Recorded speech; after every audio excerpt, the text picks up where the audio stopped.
guests. At KCB, we are committed to being at the forefront of this economic dialogue. As you can see, we've had quite a heavy representation today, and part of our team members will be participating in the panel, so feel free to ask all the questions that are specifically relevant for the bank. Our mission is clear: to support businesses in their growth journeys by providing tailored financial solutions that meet their unique needs. In a rapidly evolving global marketplace, we understand that businesses require not just funding, but also strategic partnerships and insights that can help them navigate challenges and seize opportunities, not only within Kenya, but also beyond its borders. And as you heard from my colleague Maurice about our footprint in East Africa, so we have quite a good footprint. In this regard, we have made it a priority to enhance financial inclusion by offering a wide array of products and services tailored to meet the diverse needs of both individuals and businesses. Our offerings include microfinance initiatives, digital banking solutions, and customized credit facilities specifically designed to empower micro, small, and medium enterprises.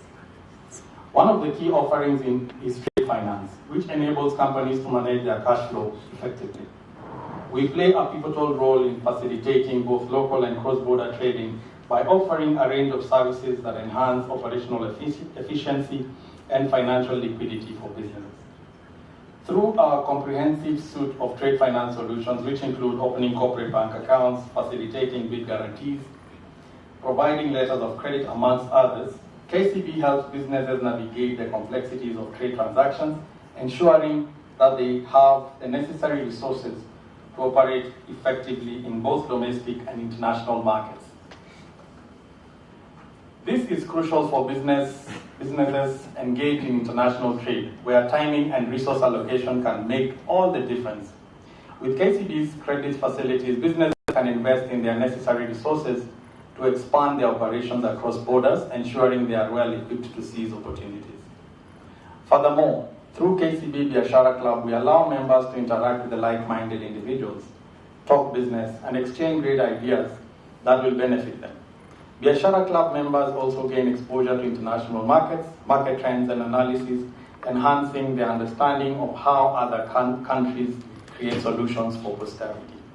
In addition to financing, we offer robust advisory services that can help you navigate the complexities of the Kenyan market.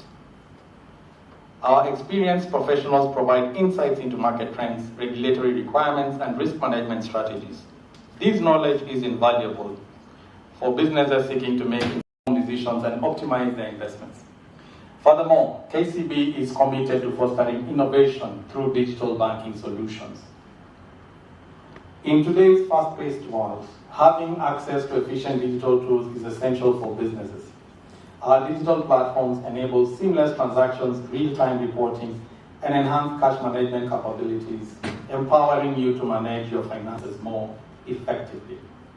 We also recognize the importance of sustainability in today's business landscape. For this reason, we remain dedicated to promoting sustainable practices among our corporate clients. Financing of support environmentally friendly projects and initiatives.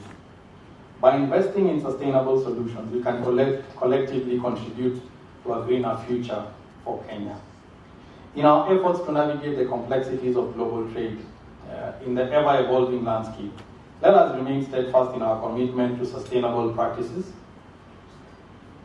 At KCB, we believe that responsible investment is key to achieving long-term success. By prioritizing sustainability in our projects and initiatives, we can ensure that our economic growth is inclusive and beneficial for all. In conclusion, I must underscore the importance of foregoing strong partnerships with various stakeholders in investment ecosystems. Collaborating with government agencies, industry associations, and international organizations allows us to create a conducive environment for business growth. Together, we can address the challenges and unlock opportunities and benefit both local and foreign investors. I wish to thank each of you for being here today. Your presence signifies your commitment to fostering stronger ties between Kenya and the United Kingdom. Let us seize this moment to collaborate, innovate, and invest in a brighter future together. Thank you all and God bless you. I believe we'll have further engagements. We are still in the room, and I believe we'll be here until evening. If you have specific questions that you would like to ask outside of what the panel conversations will take, we'll be here ready and able to take on those questions. Thank you very much.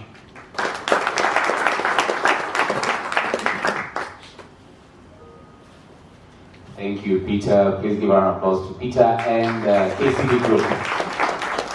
As an ardent golfer and rally driver, I think I appreciate the support that the bank gives, not only in finance, also in other ventures outside of business. So, congratulations, good people.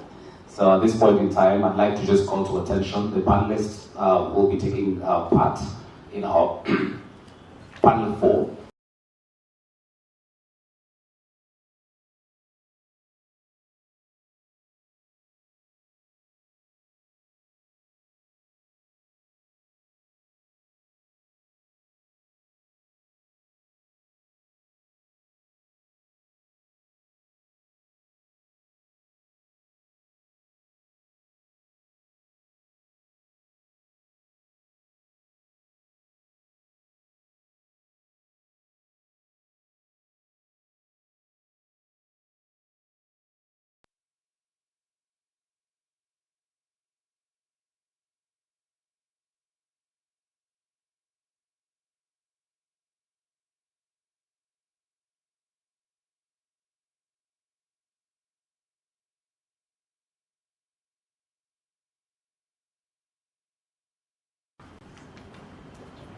Good morning, ladies and gentlemen. Good morning. Once again, thank you so much for this wonderful gathering. For those who are here yesterday, I was able to address a few areas where I believe Kenya High Commission in London is supporting this summit in the area of Kenyans in the diaspora. So we are here to make sure that as you explore the opportunities here in Kenya, also we have Kenyans in the diaspora who can also be able to assist you and help you to be able to find the right project and the best way you can be able to invest. So we are here to support you, receive greetings from London, and we are here to support you. Thank you so much.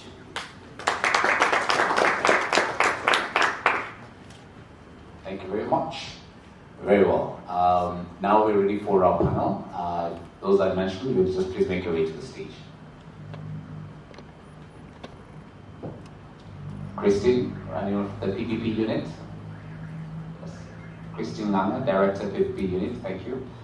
From PwC.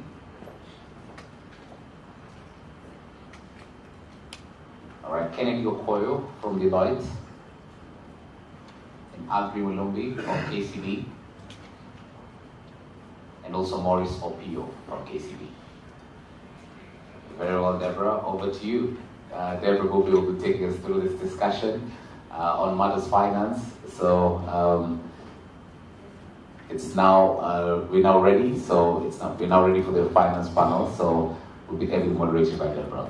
A round of applause to our panelists. This is panel 4. Well, thank you. Thank you. Good morning once again. Good morning once again. Thank you for that. Let's dive into this money conversation and let's convince our investors that Kenya is a good place for them to place their, finances. So could we please introduce ourselves very briefly before we get into the conversation?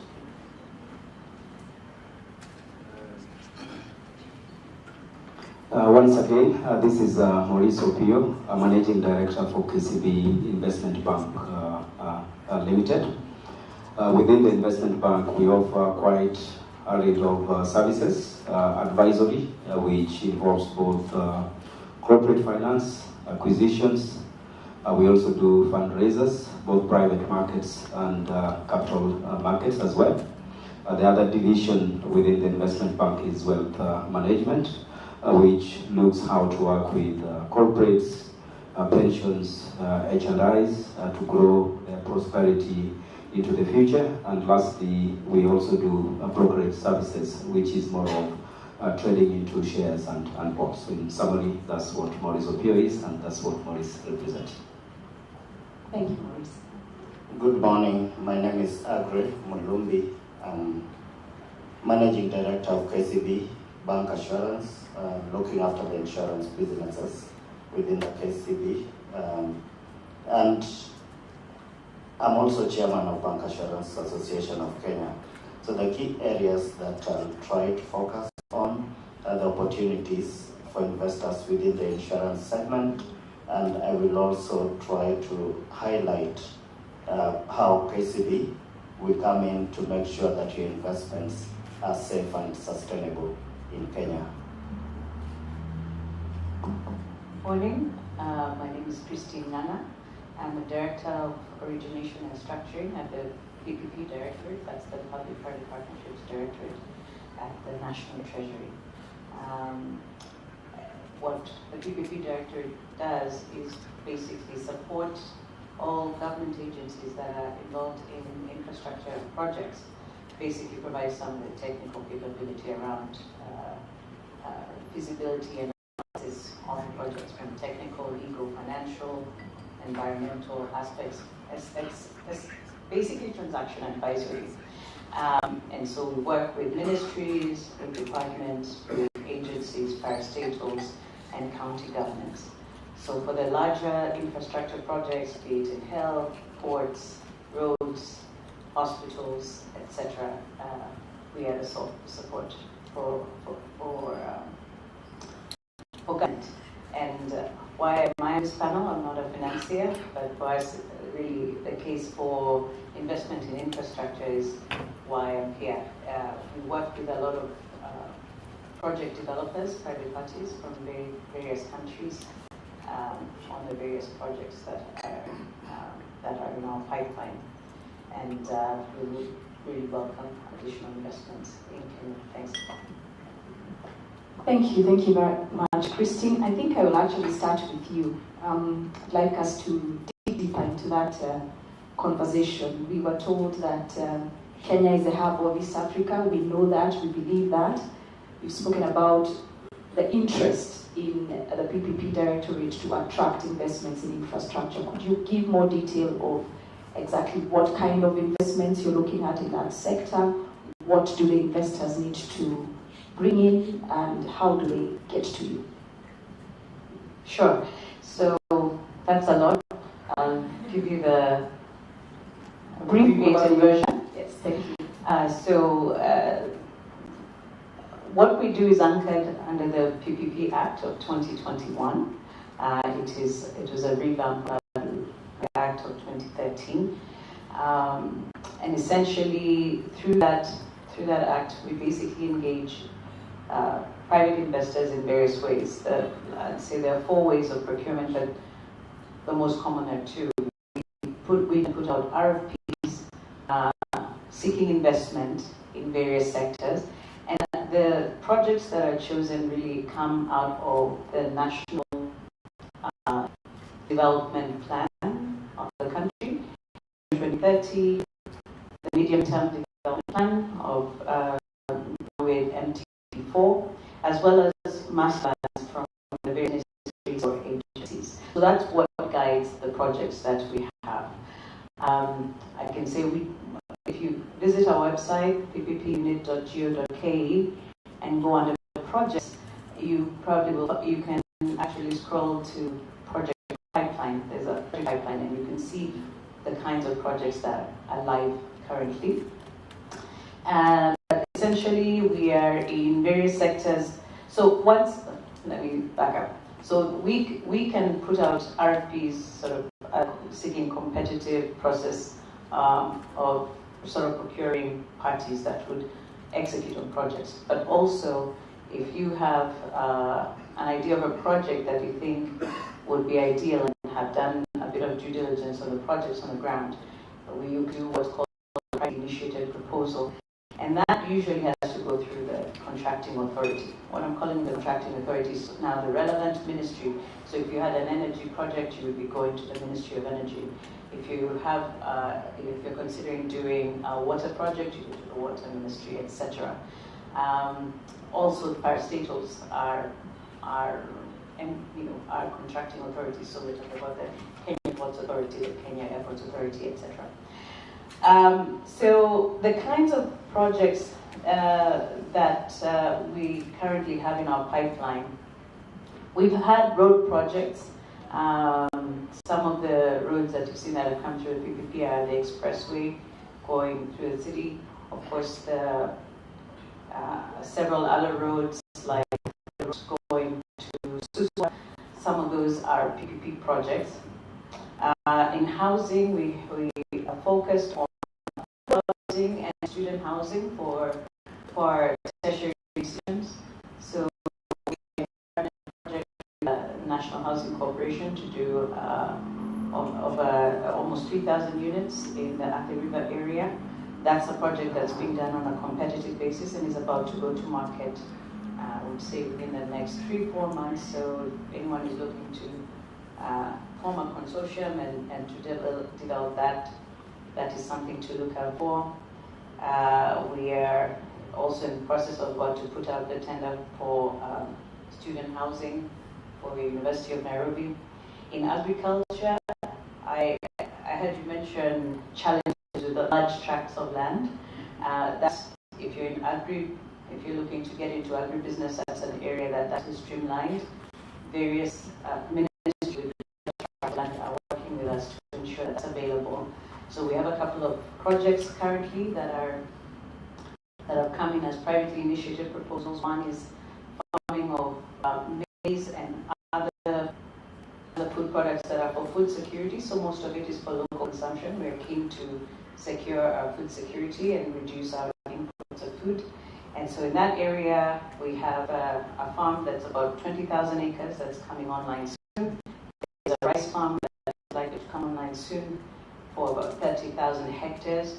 And there's a lot more land available for people that would like to be in that space. We have projects in street lighting, we have projects in energy, renewables, geothermal plants. We have a few that have gone online. Transmission lines is an area that we really need investment in to stabilize our grid. We have done a pretty good job of sort of getting more power in, but not enough on the actual transmission lines. We're in health, water projects, education, tourism, the environment, essentially everything. Thank you very much, Christine. I think Chris is basically echoing what PS Abubakar told us yesterday. Kenya is ready for business. It means business, so there's lots of opportunities available and sponsored and backed by government. So anyone wanting to delve into those areas, we can check out your website and we'll see what's in the pipeline. Then perhaps KCB can finance anybody wanting to come into that sector. So Maurice, what innovative financial solutions can you offer to anybody coming in, not only to partner with government, but also private sector to set up business in Kenya? What do you offer? Thanks quite a bit. If you talk of innovation in finance, then sometimes the scope is really broad. Maybe the first angle which I'll start my discussion point on is potentially on the bigger projects which are either privately initiated, and what can we really get to do within that space. So there's several areas that we can really pick up. One of them is either blended finance, that we can look lower the cost projects by leveraging both locally available Kenya shillings and also looking at what the foreign market can really bring into perspective. Second, that we do see a lot of export credit financing frameworks, which the local institutions today are taking the credit risk on the project, while the international lenders are taking the liquidity provision into that. That has enabled a number of projects really to be kickstarted from a debt financing perspective into that. Now, on a lower scale, because if I look some of the statistics we have within the country, banking sector today we have 7.7 trillion against GDP GDP of 11, 12 trillion. Basically implying that banking sector then needs to drive holistically all the growth across value chains. And if I take a good example like agriculture or agribusiness segment, we can create an ecosystem financing where we look at corporate that would anchor the various underlying individual traders and customize some of their solutions. And today what we do locally, and there was a mention of M-Pesa into discussions, is these small traders that we call merchants. They're your small kiosks, as you around. Them. They don't have the data, but how do you really need to finance them? So we are applying artificial intelligence into their behavior, character, and building in an open float. So it's basically working as a if I go down the streams of that and using agriculture as a good example again, if we were to mobilize and organize funds, Christine mentioned about the mega project, larger scale. But if you are looking at food security, then you have to start at the bottom up of the pyramid. How do you organize small farmers, give them an insurance cover in terms of a yield to ensure that their income at the end of the day, whether there's drought or not, there's no drought, then they have got a predictable yield. And with that predictable yield, definitely they will have got predictable cash flows, and that predictable cash flows can then be used to expand the finance provision. So those are just some of the areas of the new innovations that we can deploy within funding mega projects, as well as getting into the lower segments, the MSMEs and the SMEs, in terms of tapping the financing. Thank you very much. I think for our investors in the room, the blended finance option is a very good initiative by KCB. Now, Agri, you said you are the head of bank assurance and you are mainly focused on opportunities insurance. So could you please give us examples of those opportunities that you would be able, or you would be pitching today for our investors coming into Kenya from the UK that could be of use for whatever business they would wish to set up here? Thank you. Just speaking about the insurance industry, and I'll highlight the key opportunities. But first, I'll take you back some 3 years ago. There was a conference in Nairobi by the African insurance organizations, and they made a declaration around driving sustainable insurance in Africa. And this was going to be anchored, and there's a good progress if we take stock today, what has been achieved. It was how insurance business was aligning itself to driving sustainability, the SDG goals. So that's the first opportunity, that if you're going to invest in insurance business, then you need to look at the perspective that you're going to be driving the SDGs, global sustainable development goals. The second opportunity comes from the change, the transition in financial reporting, and Kenya has adopted the IFRS 17 as the basis of our insurance reporting. This moves us from a solvency-based reporting structure. Today we have 60 insurance companies licensed in Kenya. They're sitting either in the life or the general, so doing both long-term, short-term, but each has their own license. Short-term are licensed differently, long-term are licensed differently. Then the population and the shift in lifestyle creates a bigger opportunity. In this sense, penetration in insurance, about 2.3% of our GDP today. Premiums written last year, 320 billion shillings. I'll ask my friend at the back, Peter Geno, to translate that into GBP. Yeah? But it's been appreciated and acknowledged that the penetration is something we need to work on. uptake of insurance to help our population move from insecurities such as poverty, a single disaster bringing down family income and reducing an upcoming family back to poverty is a major concern. So the IFRS reporting standards, which is trying to create a valuation methodology of bringing your future liabilities, valuing them to current times, and matching with your assets at present value, now creates an opportunity because indicatively about 2/3 of the insurance companies in Kenya are spot on, they are compliant, but there's about 1/3 that are still struggling, and that creates an opportunity for investors to just look at that and come in and support the capital injection, and I'm sure my colleague Maurice can help with formulating deals that can help in that space.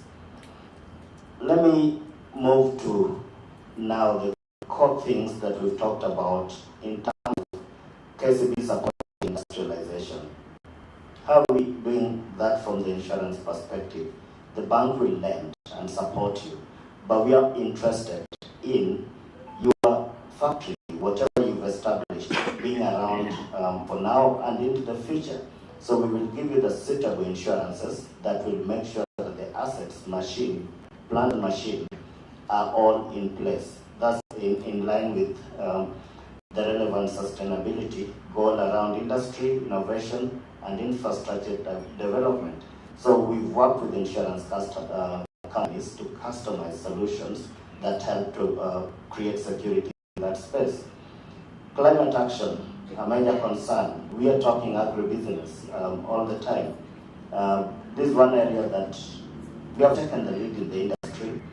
One, by working with players and reinsurance companies. Kenya Reinsurance Corporation is a leader in helping us to craft solutions that support farmers on what Maurice referred to as yield-based insurance or index-linked insurance to just safeguard the cash flows that are expected from the agribusiness. This works through aggregators, and we fund through those aggregation bases. So as long as a farmer comes in through the aggregators, we find an opportunity to fund and to insure them on aggregation basis.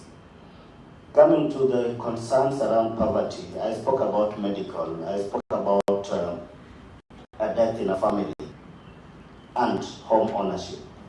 So one thing that we've done at KCB is to work with one local, a regional reinsurer here called PTA Re, ZPRE, to offer a cushion for our customers to be able to access a mortgage of up to 105% of the value of the property.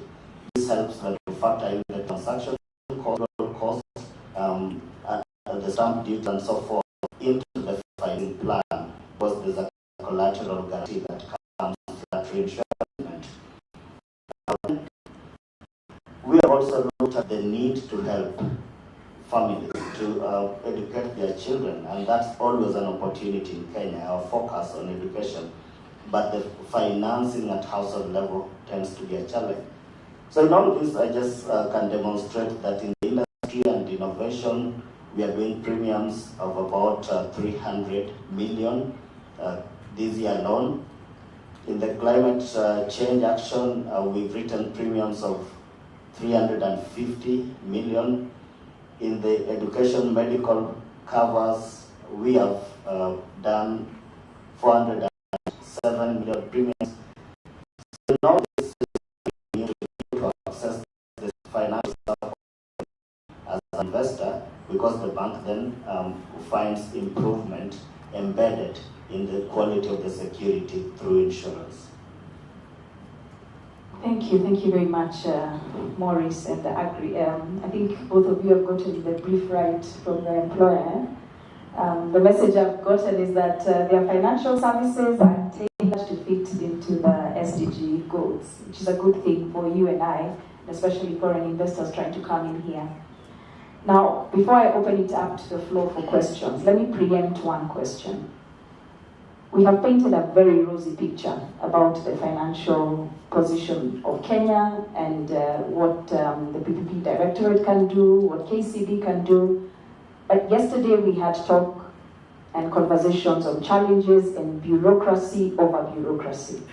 Now, Christine, perhaps could you give us an example of some challenges that you know foreign investors have faced while trying to come in here and how they have been able to overcome them? If not with the Directorate's help, what other kind of intervention would you advise? So caveat is that I wasn't here yesterday, so I can't speak directly to the areas that may be well raised. But overall, I think definitely linking up, of course, with trade organizations. The chamber, for example, is very helpful. It's a good way of getting in and having some of those issues addressed. But also when engaging on such projects, I think coming in and engaging professionals. You must also engage with local professionals because they also know the environment, have a good legal support, good financing, a good banker, etc. That always helps. In the case of the PPP Directorate, let me speak to that. I think Ken Invest is able to address the more general around other trade matters and all. But for us, when an investor comes in, I think the key thing is that they come, because our projects are large, they can run for 30 years. The investment is significant. Therefore, you need to be able to manage or mitigate the risks along the project, not just in terms of engagement or bureaucracy, but also just inherent risks in the projects. So the importance to be set up right as a consortium.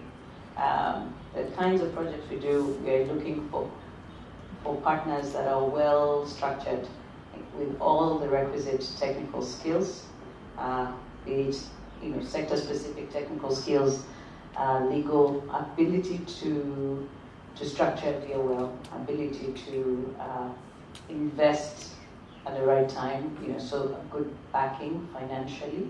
And we do a fairly robust due diligence in terms of the capacity of the entities to be able to carry out a project.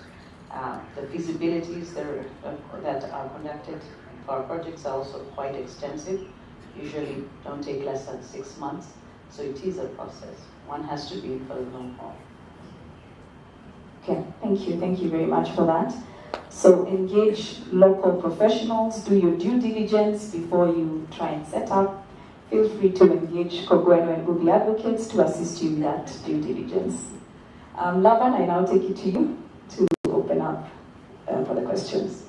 Fair enough. Good morning, David Smith from British African Business Alliance. I've got 2 questions, or 2 issues. One is over continuity, and the second is over confidence. On continuity, I'm very aware that when we visit African countries generally, and Kenya specifically, there's an aspect of engagement which happens while we're here. But as soon as we get on the flight, we're yesterday's news. How can we engage better in continuity over projects that are valuable to you and valuable to us? That's an issue. The second issue is confidence, and that's coming from the feedback I get from Africans in the UK about trying to engage here. They're reluctant to start because they aren't ready to be here 2 feet on the ground. So I think there's a program that needs to be put in place that begins to build that confidence that once they start a proper discussion, there is some degree of process that needs to be worked through. I'm not talking about back of the envelope stuff, I'm talking about people who are coming with real plans. So I'd welcome the panel's thoughts on what we should be doing to prepare people at that end.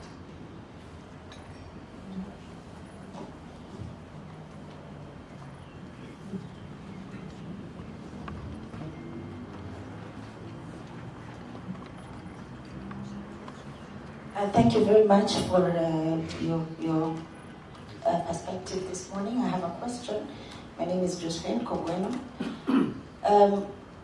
The debt challenge that Kenya has portrayed a worrying outlook sometimes. I'd like to hear your views on why Kenya would still be an attractive business destination despite that debt challenge that keeps giving us jitters.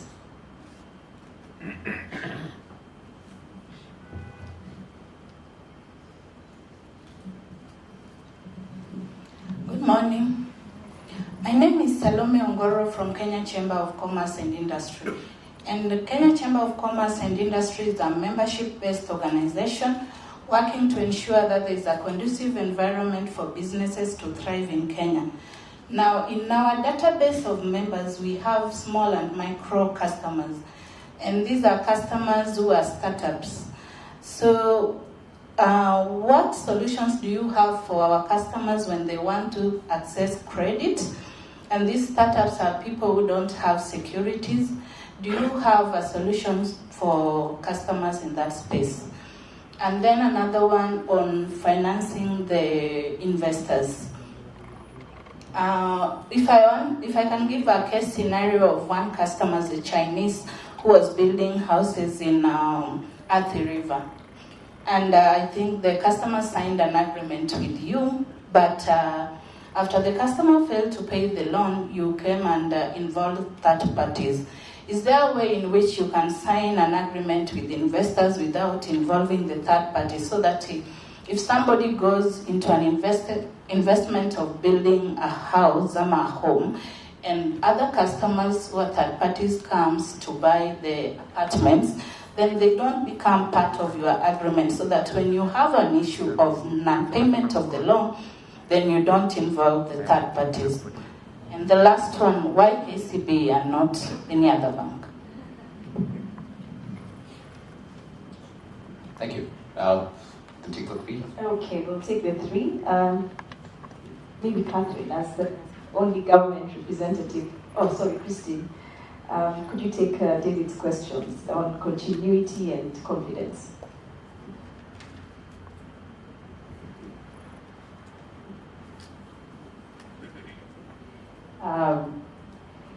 I think on that aspect, I can't speak for all government agencies, that's the thing. I know we are very responsive in ours, but I do acknowledge, yes, that there's probably a gap in terms of just follow-up in certain institutions. I think the key thing is, when you're here, who have you, if you've met, maybe you can give me a flavor of what part of... It's very, very general. It's a very, very general feeling. Okay, so... It's a very general feeling.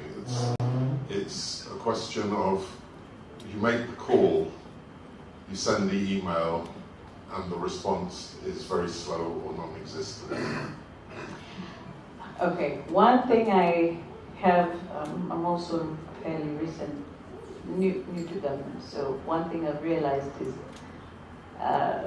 letters work better than an email sometimes. And addressed to the PS, the principal secretary of a particular ministry, will probably make its channel because it is recorded in a certain way, and there must be a response. Now I'm not saying it's the most efficient thing, but I would say that is quite important, and I think follow-up after that may be a little easier in certain ministries. Having said that, I think the culture of different government institutions is different, and some are more responsive than others. Maybe you could articulate again the confidence question. I'm trying to get to the point exactly. Or was that a statement, or was there a question?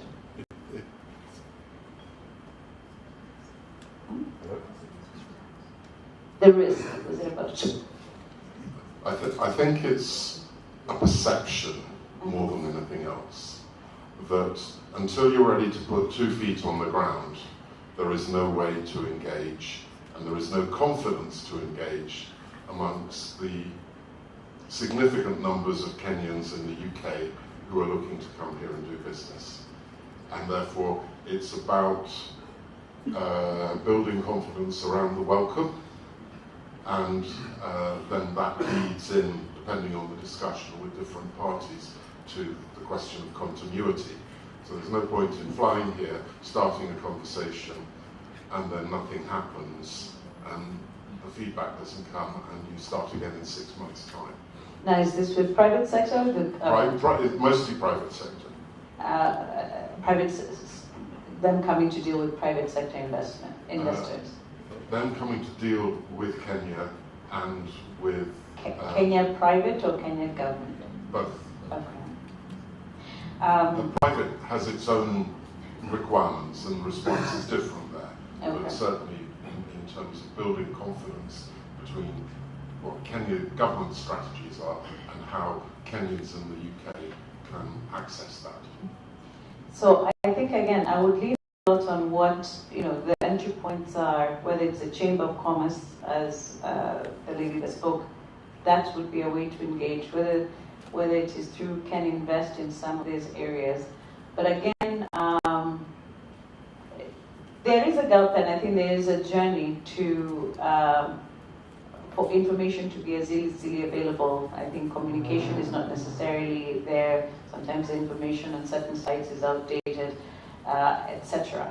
And this is why I'm saying, depending on what you're doing, sometimes approaching the professionals who could support you in some of those fields is the best way. Some of these kinds of events, and looking at people who are more proactive, sometimes there are people who are providing opportunities for investment that actually do road shows, and those may be a little more proactive. But I think it's hard to generalize across sectors.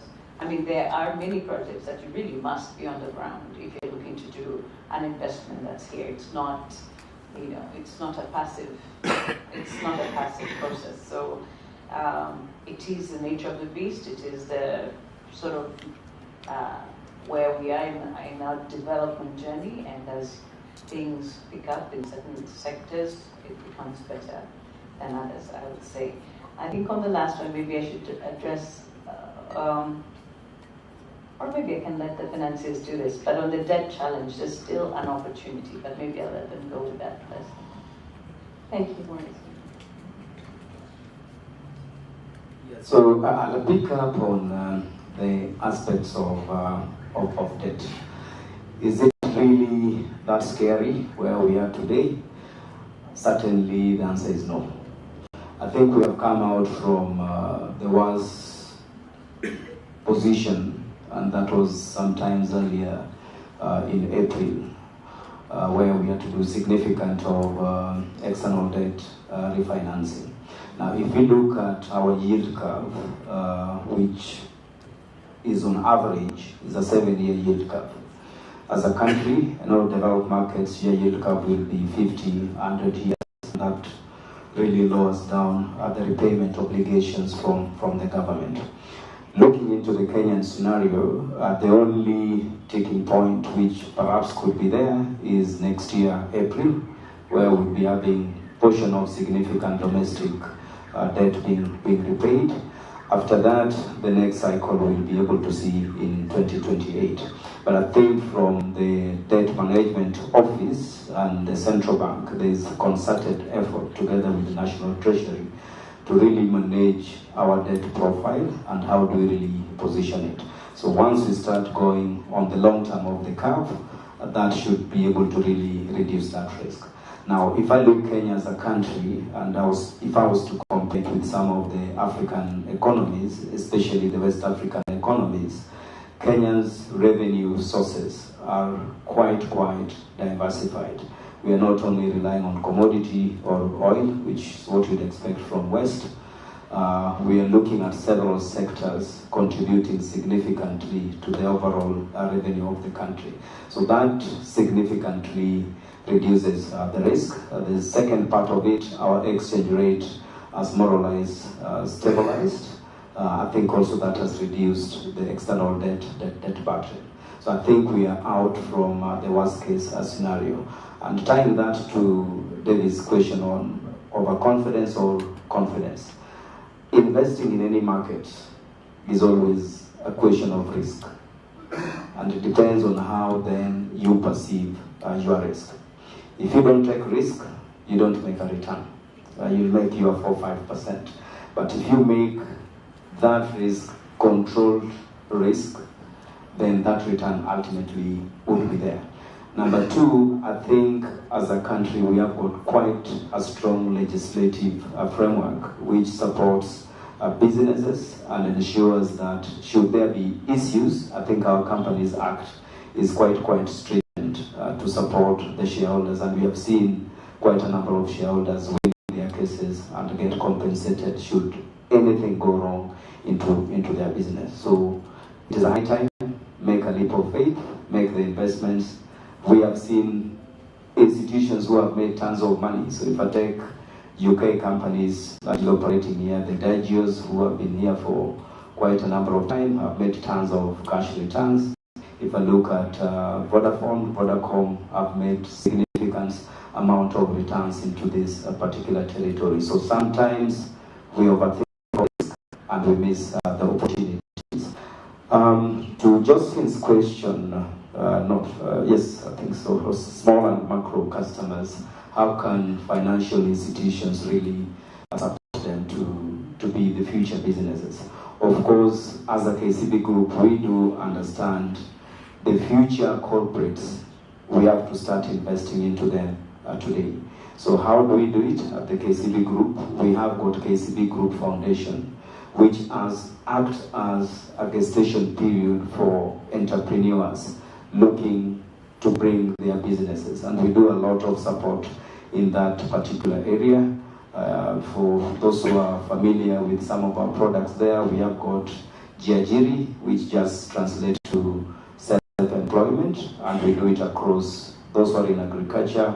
Today we are doing things in tourism and tourism environments, and also we are starting a startup internally among us, being supported by Digital Financial Services Solution. So new sectors that we are getting into, and we are proud of them and supporting them, which will be our new future business, is on the blue economy, working with small fisheries in the coastal lines, no collateral, nothing, but so long as the business can be propelled into the next level. Another area that we are working with the startups and putting in part of our capital, which comes from the foundation, is on the creative economy. Today we have got significant number of youths in this nation, that are around 18 million, and adding 1 million each and every year. So as institution, we don't have to wait for the government to take action. So we start working with them, put them into pilot programs, and once the businesses mature, we transfer them to the banking arm to continue supporting them. So that's how we do setups. There was a third question on how you're not involved third parties in financing. That's an interesting question to have, but I think generally it boils to when you make an investment, as an investor who has made that investment, have you read the nitty-gritties of the agreement that you're really signing in? Because typically what happens, and this comes out where potential home buyers, you put your money in either pre-development, but in doing so, you have not done your diligence to see whether this institution that you're putting your money into, do they have got character, credibility to pursue projects, complete projects, do their financings, and get out of the debt or leverage into the project. So there's no straightforward answer. I know a number of customers are then found into situation mix whereby your asset cannot be delivered to you as much as you have really made that investment. So to me, it boils out into work with parties has got credibility to deliver a project, and in that way, then the new year is safe. I know most of times we make a decision to buy assets without really understanding the clauses. Most of consumers tend to understand clauses after event has really occurred. But financial institutions normally don't rush to put a hammer on a property. So there's always a period which takes time to give the developers or sponsors of the projects to work a way out before really getting into the ultimate circumstances of either recalling those particular assets. You want to answer that one, or why KC? Okay. So let me go for YKCB, and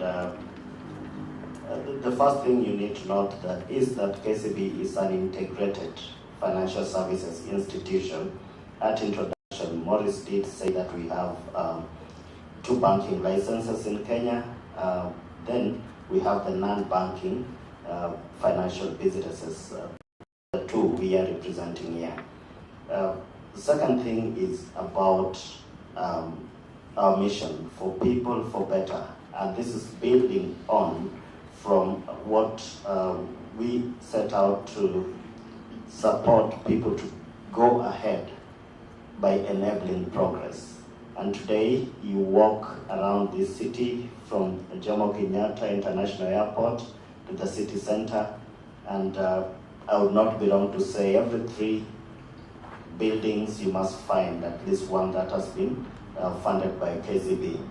So the fact that we've been here enabling that progress and allowing people to invest and build assets in this country for over about 128 years creates an opportunity for you to work with us. If you come into Kenya and you have a vision to grow regionally, while saying Kenya is the hub, but today we say that we are able to bank you all the way from the Indian Ocean to the Atlantic. We are present in every country with integrated systems that enable you to bank your money in Tanzania if it's dollars, and you're able to withdraw it in Nairobi in your dollar account. That's another key thing that then you need to factor in as you're creating that relationship. And lastly, it is about our understanding of the customers.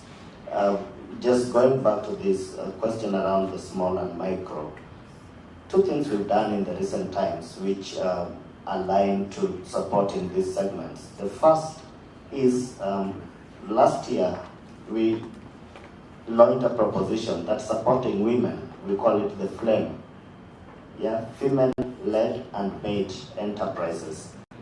And the requirements, the security requirement, collaterals, are totally different because it is informed by a better understanding, research into how female-led enterprises perform over a period of time. And the solutions, the propositions are really customized to the needs of the female entrepreneurs. This year, we've just closed on a process that has reviewed the needs of the youth, right from childhood to 40 years. And we've mapped out their incomes, we've mapped out the sectors they are in, the financial needs, away from the incubation process from the through the Tujiajiri programs. We now understand them better and are putting forward solutions, propositions that not necessarily reliant on collaterals. They may not have the collaterals, but we've looked at the other propositions which I spoke about. How do we use insurance to make sure that there's sustainability in their business going forward? So if that doesn't make you realize that KCB is your partner, then look at the balance sheet. Thank you. Thank you. Please, you said you've been here for 28 years. Okay, that's good enough confidence. I think we are done. No more round of questions. And for me, my takeout from this is, you have a question? Okay.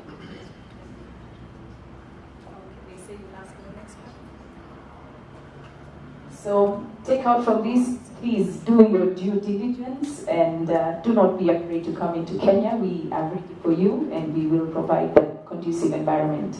Thank you very much to my panel. Thank you very much for your words of wisdom and the confidence boost you have given to the investors. Thank you very much, Council, as well, for that, Deborah. Appreciate it. Well moderated. I think you know the drill. We appreciate all our panelists for making sure they can take a group photo. So I'm going to ask you to please stand as well. Right there. Thank you so much. Thank you very much, Christine Nanga from the Public-Private Partnership Unit. We had as well Deborah Bubi from Kogweno and Bubi Advocates. We had Kennedy Okoyo, Agri Mulumbi, and also Morris Opio from KCB Group. Thank you. If you allow me just to transition it really quickly to the next panel that will take consideration for your intervention to have. So just trying to make sure that we can do the next panel really quick before tea break. So Oliver Van from CEO and Chair of the Healthcare Global. You can have David Miner, please. David Miner from the Rafa Institute of Disability. And also Joseph Waweru from Lumex. Joseph Waweru. Sorry about that.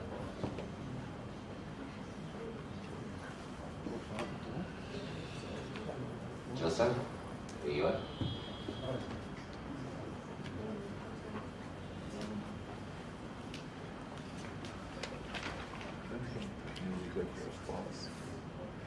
Fair enough.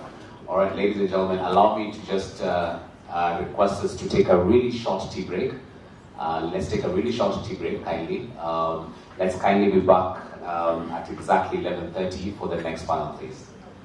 Tea break is out just at the usual space. Let's kindly be back for 30 minutes. Thank you.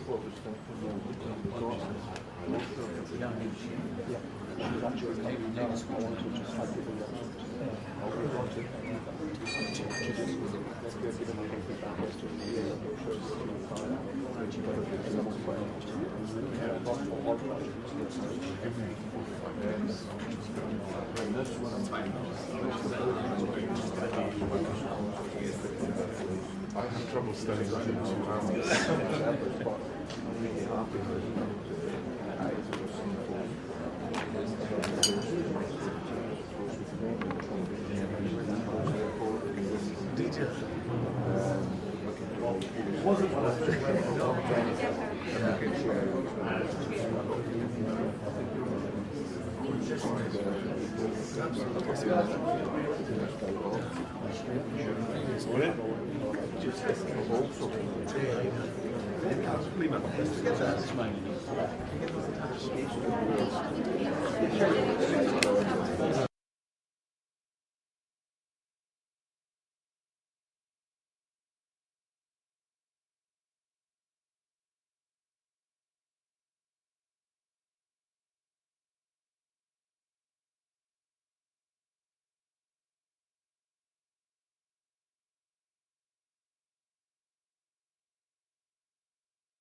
people who've been around Mount Kenya, you know how beautiful that area is. So again, there is some, you go to the CICL desk and you can register for a trip to Mount Kenya. Number 3 is we have another networking session tomorrow evening. So after the trip, when people come back at 5 in the evening, or even if you don't go to the site, in the evening we have a networking reception. It will not be here, it will be by the pool. So I kindly again encourage you to register. It's very, very important to register.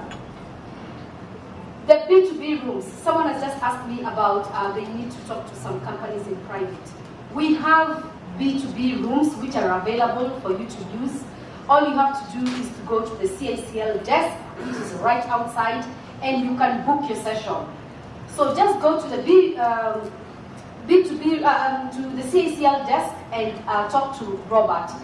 I think if you can get Robert here, so that everyone can just book with Robert the B2B, for the B2B sessions. And so I'm proud to announce that yesterday we got a partnership, almost signed, but we are getting there gradually. We have 2 companies that have expressed they want to set up business in Kenya now, so that's very good. And we have a company that wants to do a partnership with a local company, a real estate company, partnering with a UK company. So again, very good news. Thank you.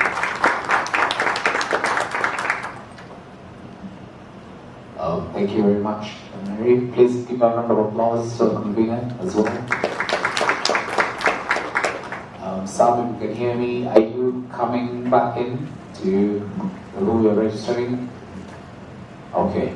So, but please just registration desk, should you miss anything, the registration desk, and also the ladies that actually dressed in black, so you can actually see them as well. So please just point out should you need any clarification on the same. All right, to our healthcare panel, over to you. Thank you so much, Robin. Mary, indeed, very good news. Thank you and congratulations. That's really good to hear. Thanks. So my name is Frida. I'm back by public demand. So you have to listen to me for the next 1 hour. So it's really interesting, healthcare. I think the healthcare sector is very, very important in any country. And looking at what the NHS does in the UK and looking at what Kenya is emphasizing going forward on the healthcare, we have a different program coming up, 1st of October and so on. This is a very important panel, and we'll hear from our panelists. But before we go on into the questions and the deliberations, can I ask them to introduce themselves? And we can start from there. Tell us your name, the organization, and like we said yesterday, what would be one key thing that you would really like to get out of this session?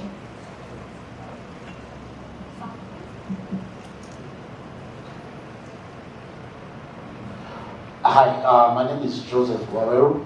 I'm actually not in healthcare, but I'm in agribusiness. I have lived in the US for the last 25 years. And by the way, I was in healthcare. So I was nurse for 25 years, and I was looking to relocate. I had a goal. By the time I hit 60, I wanted to come back because it can get real tiring out there. So I've been doing a research on how I can come back. So recently, I actually made it, and I'm now relocated back to Kenya. And the reason why I was relocated is because I was able to do a research on what can replace my income in the US. So, and somehow I got into chili farming. A lot of people, I talk to them about chili farming, 9 out of 10 people don't even know that chili can make some money. But out of my research, I realized it's a huge potential. It's not for the local market, it's for the export. So a lot of cheese that is grown here is for the outside market, mostly Europe and UK.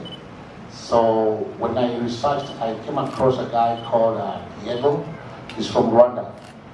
Diego's just started a small-scale farming on chili, and he had about 40 acres.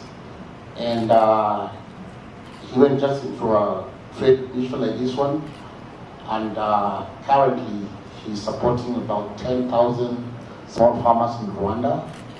And he has, out of the mission like this this one, he was able to get a $100 million contract, but that was with China. But however, so you can see the power of this kind of mission.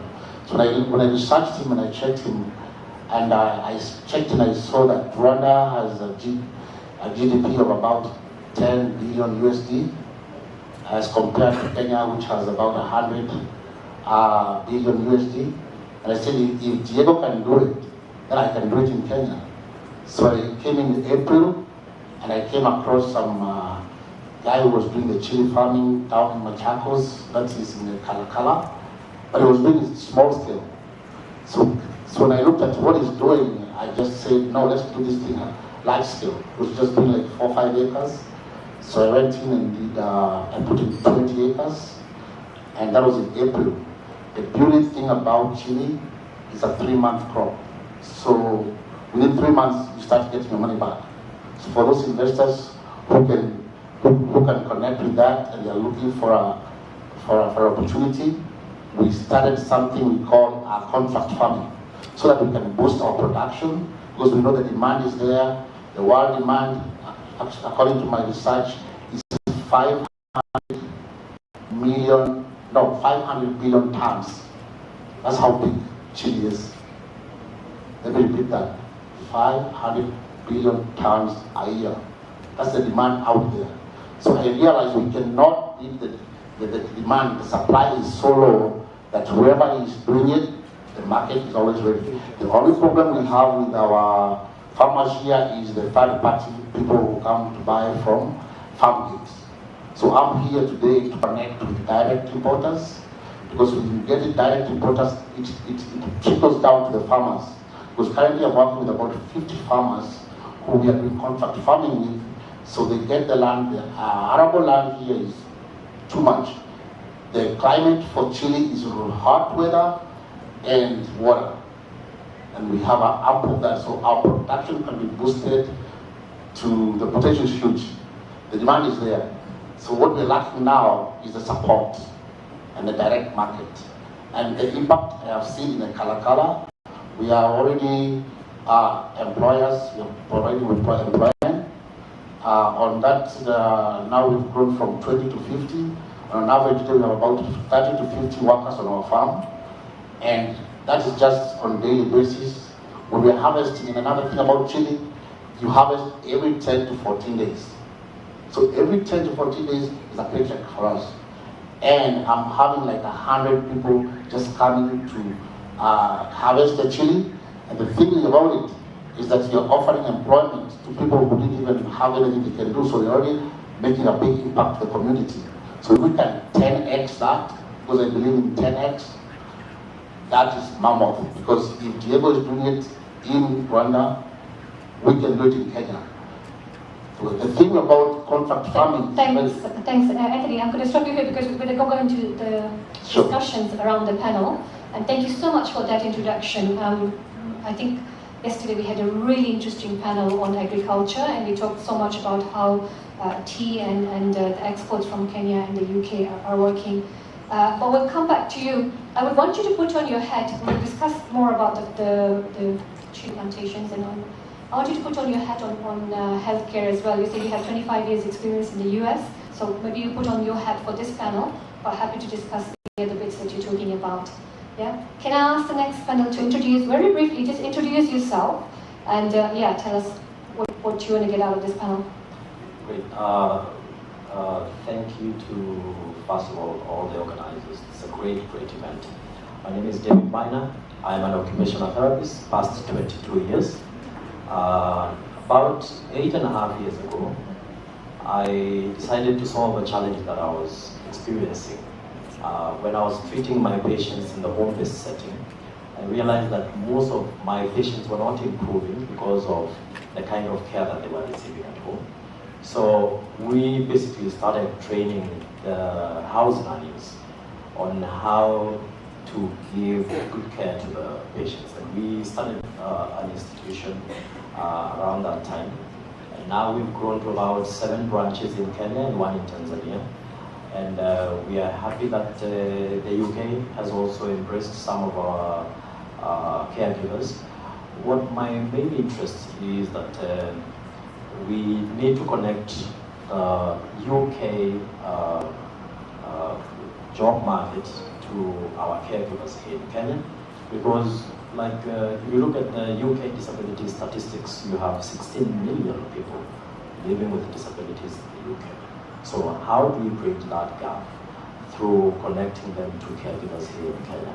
We are the only ones in Africa and Middle East who have specialized in disability care, and we are looking at having such interactions, improving the numbers in different countries. Thank you so much, David. John? Thank you.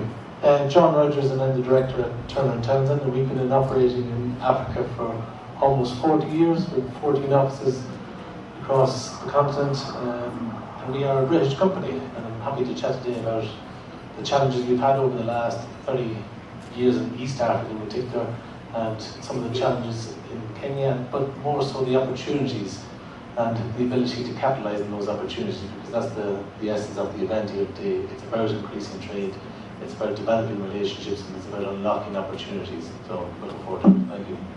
Great. So I think we have a mix of a panel. We have agriculture, we have a little bit of healthcare, we have trade and investment opportunities in Kenya. So let's start with, I'm not quite sure how we could have set up the scene for the healthcare sector in Kenya. And if any of the panels can talk a little bit about that. What you see is really something that is an opportunity for investors or a gap in the system. Would anybody be able to speak about that from your perspective? Maybe David? Well, I think there's always going to be a gap in healthcare because the number of people who are trained to handle such situations are quite few. The most important thing is that the UK right now has got a very well organized and structured way of having maybe home care, especially for the elderly and people living with disabilities. Now, the challenge comes in with the number of people who have been trained to handle those challenges. And that's why it's important for us to have this kind of forum, because now you could have an interaction with maybe trainers in Kenya like myself, and we can be able to have some of the requirements from the UK side. And then we can also be able to look at how well to improve our trainings so that you can be able to absorb carers from this end and other also health professionals so that they can meet the needs in the UK. Right. Just to add on David's point, I know we do have in Kenya in the healthcare system we do have our NHIF, and we do have some hospitals or many hospitals that support that. But one thing that has really picked up in Kenya is the private insurance, medical insurance, which I don't think is very. It's there in the UK, but I don't. It's more expensive, and many people depend on NHS. And from some perspective, we also hear NHS is quite overloaded as well with the challenges that they're having. So I just want to ask the panel, and anyone can answer that. How do you see that is beneficial for Kenya? If I have an insurance hospital and get them covered. I know people who come from the UK and can get medical attention. What is it that Kenya is doing right, and what is it that Kenya can do better going forward?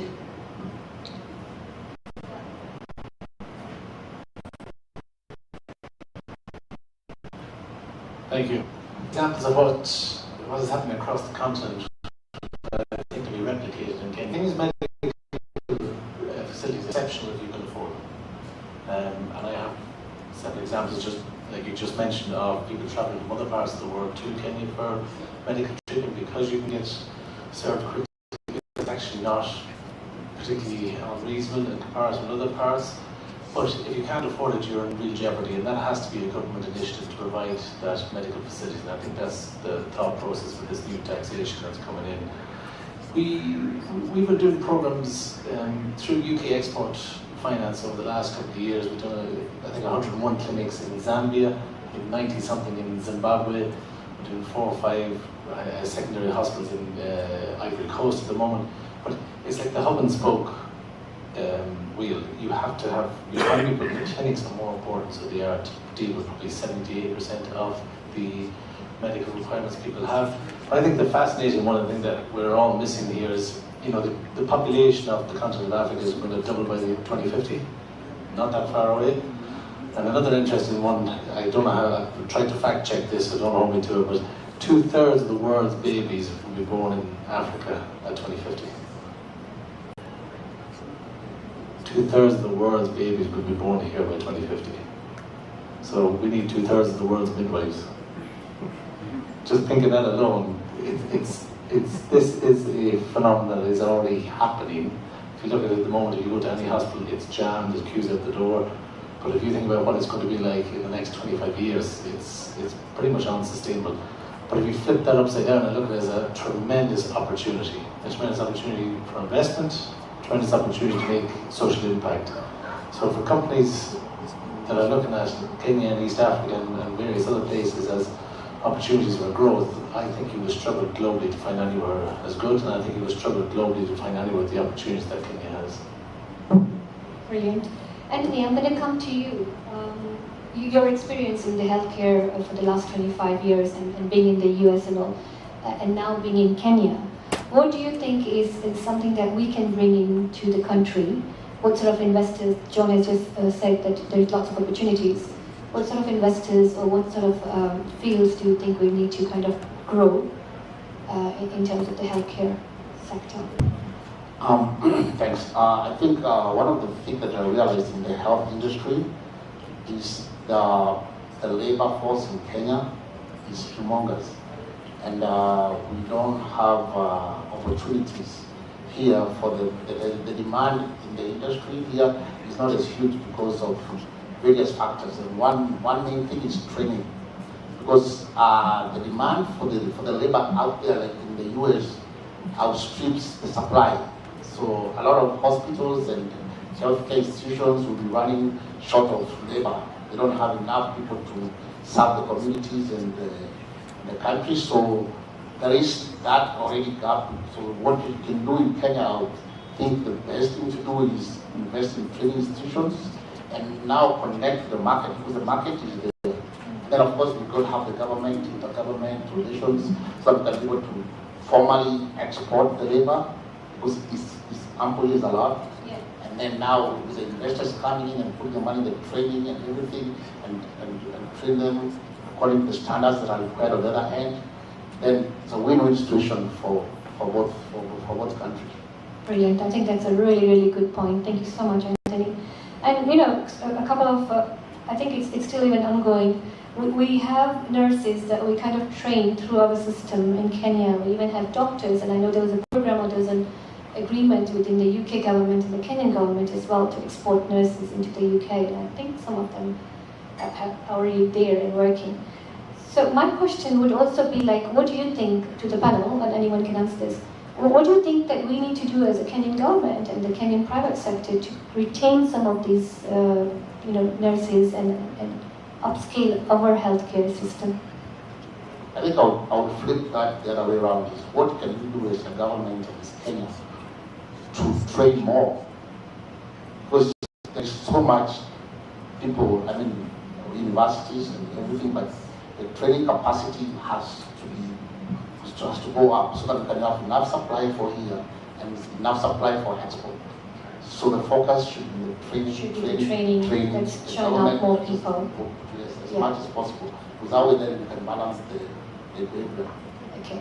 And that particular investment opportunity for investors would be to bring this expertise, to help facilitate these training centers, to work with the Ministry of Health in Kenya, to upscale. Yeah, okay, brilliant, thank you. David? I think in as much as the government can aid that kind of thing happening, we also need to talk to the financial institutions, because there are very many people who would like to have formal training in even basic healthcare, like caregiving. But banks can come in and assist the youth by giving them small loans in a way that they would to be able to get this kind of knowledge. And then also connect them to some of the international jobs. I think the government has got the right thing in focus right now, which is getting labor, exporting labor right now. And we have very many people who are in need of those kind of jobs. And I think by increasing the capacity through also funding from the banks, giving them basic loans through paying fees, etc., that would be realistic. Brilliant. Thank you so much, David. I just want to change the conversation slightly to digital healthcare, which again I see with among our younger people, but with us, it has really taken up so well. So today, I know it's happening with our insurance providers and many other facilities as well, where you don't have to physically go and see a particular doctor. You know, if I have some symptoms, I can actually book a call and engage with the practitioner on the other side. In half an hour, they will look at my symptoms, they will look at me, and then they'll say, you need A, B, C, D, and then the whole automation of giving me a prescription that will land into a particular pharmacy, and I get my medicine, and there I am. So, what are your thoughts on digital healthcare and how that is really rapidly moving in here? Any panelists can answer that? John, can we start with you? Your mic. Whether we like it or not, digital is the future. Digital is the way forward, and I don't see us going backwards on it. If you have experience near your house, you'll understand why that is very important. But it's just inevitable. We have to get greater efficiencies. We have to. Personal story, I went for a full medical recently, and it was brilliant to be able to compare the last 4 or 5 years how my body had progressed, or unfortunately didn't, but regressed. But like, it's absolutely fascinating. And that's what you could not get that in Europe, right? I think we kind of take it for granted a little bit, those of us who have lived here quite a while. The quality of the medical, that I can go in and get a comprehensive report in 6 hours that cost, I think it was 16,000 shillings, which is a lot of money, but it's reasonable on the scheme of things compared to elsewhere. And I get an extremely detailed report of where my health is going and where it's progressing and the things I need to change about it. I can guarantee you, in the parts in the West, they won't even give it to you. It's not possible. You'd want to be a multi-millionaire who can afford to go for something like that. So the fact that that digital aspect is coming in, I think that's another opportunity for, I didn't really want to go into call centres, but I think that type of service offering is just going to be something remarkable, that, again, an export of service and an export of intellect. Brilliant, thank you. David, do you want to comment on digital healthcare? Well, I think technology right now is being embraced all over. So it's only a matter of time. Because right now, I'll talk about care. There are very many people who have patients at home. And I think it's something that needs to be enhanced, because very many people don't know even where to get maybe a good doctor or a good care for their loved ones. So I think it's something that needs to be enhanced. Enhanced more, so there's investment opportunities in that as well. Brilliant, thank you. Anthony, do you want to say anything about digital healthcare? Yeah, like you say, digital is the way to go. The only thing that probably we have a problem here is the infrastructure, because once the way you connect the rural Kenya, the urban Kenya, it's two different animals. So to me, it's an opportunity for investment. For like Elon Musk came in, and internet price to break down. So Safaricom is struggling now to catch up, because they have almost taken the market. So you have more competition of Elon Musk, then the internet will get to more people in the rural areas. And I think that way then now the communication gets easier. So to me, there's a big investment opportunity there. Brilliant, thank you so much. That's a very good point, actually, the one that you say. So Kenya, and sometimes, we go to a particular country and we go to the capital and we think that's Kenya. So Kenya is not Nairobi. Like somebody was telling me earlier, Nigeria is not Lagos. Kenya is not Nairobi. Nairobi is just one part of it. We have about 4 million population now, 4 to 5 million. Kenya is made up of about 50 million population. And we have 47 counties.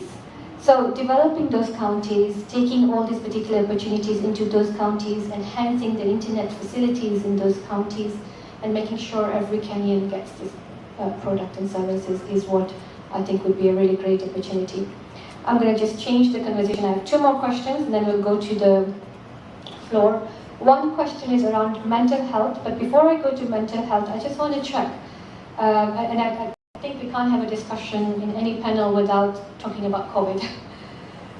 So I just want to just round it up and say, you know, COVID happened, you know, and I'm not sure which government or which country was ready for it, but from my perspective, I don't think any of us were ready for it. I mean, the last pandemic happened 100 years ago before that, and I don't know how they dealt with it, but we dealt with it in different ways, and I know Africa dealt with it in different ways, as did Europe and other continents. So we did go through a really, you know, organizations, countries, people, they went through a whole transition. What I would like to ask the panel is your views on COVID. So 2 questions. One is your views on COVID and how we can prepare ourselves for another pandemic. Maybe it will happen when we're here, maybe it will happen in another 100 years, I don't know. But maybe your wisdom on what governments and private sector can do to prepare for that. And do you think we are out of it? Because I hear many, many other things that are at the back of COVID, you know. But John, your comments? I thought we moved past COVID, but I'm glad to see we're still thinking about it. I think the outcome I learned from Kenya, COVID, was how resilient the country is and how resilient the people are. I think we had a lockdown for 6 weeks and people were still back out on that again. And that speaks to, you know, the importance of having a resilient nation, having a resilient government, and having a bigger priority on the things that actually count, so you can have protection of people or you can have protection of long-term within the country. And unfortunately Kenya wasn't in a position not to get back to work and not to get active. I think the next pandemic we'll have will probably be a digital one, but that's a bit controversial. A digital one, okay. Pick John's brain after this and asking what that means. David, your thoughts? I think what's most important is just educating the public on what threats are there, health ones, and once you improve those kind of systems on how to give people the right information on how to counter such conditions, I think that will help us a great deal. Yeah, so prepare ourselves, because I think we were just sailing along with all the other challenges, and then COVID happened, and we said, okay, we have a real challenge at our hands. We didn't know what it was. Exactly, and it was a new thing altogether. Masking up was an issue. Yeah. People didn't understand it. Staying at home was an issue. Being quarantined for 14 days. How many of you did that? Can you imagine staying at home in closed doors for 14 days? Can't even imagine right now. Yeah, staying in a hotel, not even your home, but staying in a hotel for 14 days. Sorry, David. One of the biggest challenges that we experienced was having parents call me to find out what they were going to do with their children living with autism, because they do not do very well in enclosed environments. So we had to lecture them on diet and some of the activities that they could do indoors. And I mean, this just brings to show how big a challenge disability is. And I think also one of the things that people also don't understand is maybe like architects today. In fact, I wanted to ask a question yesterday. What are architects doing about disability in terms of how they design their homes and how practical they are? In fact, when it comes to aging, when you're designing your home, you've got to look at how you set up the bathrooms, how you set up the corridors. And there are very many people that have had even gone to an extent of demolishing their homes because they got a stroke. They had a room on the first floor and they didn't know how to get up there because they were wheelchair bound. So it's one of the things that we also need to consider. Yeah, really, really interesting. I think disability can be a whole discussion on its own, and more awareness around it, I think, even for private sector, but also for individuals on how to work with it. Yeah. Anthony, any thoughts on COVID before we move to mental health? I don't know what to say about COVID because I was in the US when it happened, and the rate at which people were dying over there is nothing comparable to what hit Africa. So I only take it as a learning curve so that we be prepared, the health industry in terms of government input, to be having more investment in the creation of the knowledge, so that people know how to react to different situations. So I hope it never happens again. Yeah. It was no good. Yeah, I hear you, totally hear you. And yes, it's really sensitive to everybody who lost their lives. I just want to say one thing about COVID from my perspective, and I've been with the Chamber for almost 8-9 years now. After COVID happened and what we went through, working from home, trying to maneuver everything, it just showed me how agile we are as human beings, how adaptable we are, that if anything is thrown to us, we as human beings can just try and get out of it, you know? Really resilient and adaptable. But now, I think any other challenges that come to us, we can look for ways to work with them. So I'm not saying it was a positive thing, but I think it made us think differently, think out of the box. And you're right. Let's see how we can put measures. Maybe we will not be here in the next 100 years, but for the coming generation. So mental health. I don't think I can leave this conversation without mental health discussion. In every forum, every panel, or every webinar that I speak to as well, mental health. And this is something that has been drawn from COVID, I must say. Mental health was there before, we all knew, but it was in the background. You know, it's something that you don't discuss in public for sure. If you have a mental health issue, you go quietly, go see a counselor, or see somebody, or see your supervisor and deal with it. But mental health discussions or webinars or awareness has completely blown off. Any thoughts on that? And how the private sector, how are you dealing with it in your organization, John? And if there's any opportunity for investors in that particular field? And then we'll come to David and Anthony. I think if you talk to my staff, I'm probably the cause of most of their mental health. And when we do our employee well-being surveys, my name comes up quite a lot. No, jokes aside, mental health and health have a direct correlation. So, and I'm a firm believer in exercise and healthy eating are definitely go hand in hand. But as an organisation, we really take the time to listen to our employees and give voice, and I think that actually enables people to deal with some of the issues they're having at the moment. We had an employee yesterday, I've known he's off colour for a while, and he opened up to me eventually that he's got a problem at home. If you think 20 years ago, you just wouldn't even ask, you wouldn't be interested. You'd be like, sorry, you haven't done this, you haven't done that, now you move on. So I think it's fantastic that the industry and the sector has moved on and that we are caring about our staff. And I think that's a wonderful thing. Even culturally within Kenya, it's a very caring culture that I've experienced in the years I've been here. So I think it's an easy one to work with people like that. Thank you. David? I think mental health is something that is widely misunderstood, and I'll talk on the disability front. We had to come up with a structure to include it in our disability care training, because people living with disabilities have got a lot of challenges. And if you'll allow me to conduct a small exercise right now, if you're right-handed, please look for a piece of paper and a pen. Let's do that. If you're right-handed, look for a piece of paper and a pen. There's lots of paper and pens on your tables. Just do up your signature using your right hand if you're right-handed, left hand if you're left-handed. Okay? Now, is everyone done? Yep. Just put down your signature if you're right-handed. And if you're left-handed, just put down your signature. Okay? Then, yes. No, do not pass it to any bank. I'll tell you why I'm here doing this exercise. So, I'd like you to switch hands.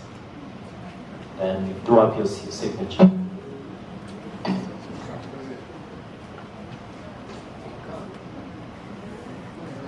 Okay, so assume that you are normal today and you're using your right hand or your left hand to do up your correct signature. Okay, and this happens to a patient with a stroke, where you have hemiparesis. All right, and you go to the bank, it is your money, it is you, and pass it down to the next your neighbor. Then you want to see who will have the ability to get the money from the bank right now. Just pass it to your neighbor.